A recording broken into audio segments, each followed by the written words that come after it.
Drahí priatelia, drahí občania Uzbekistanu, chcel by som vás v mene Slovenskej republiky pozdraviť a poželať vám v budúcom roku veľa šťastia, zdravia, úspechu a hlavne mieru.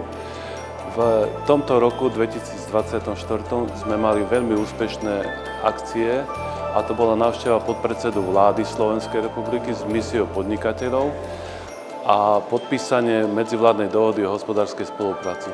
V budúcom roku plánujeme návštevu na najvyššej úrovni na Slovensko a verím, že sa nám podarí urobiť aj zasadnutie medzivládnej komisie. Pri tejto príležitosti by som chcel ešte raz poželať všetkým úspešným ľuďom v Uzbekistane veľa šťastia, zdravia a pri tejto príležitosti ešte raz vyzdvihnúť pracovitosť uzbeckého národa. Všetko najlepšie.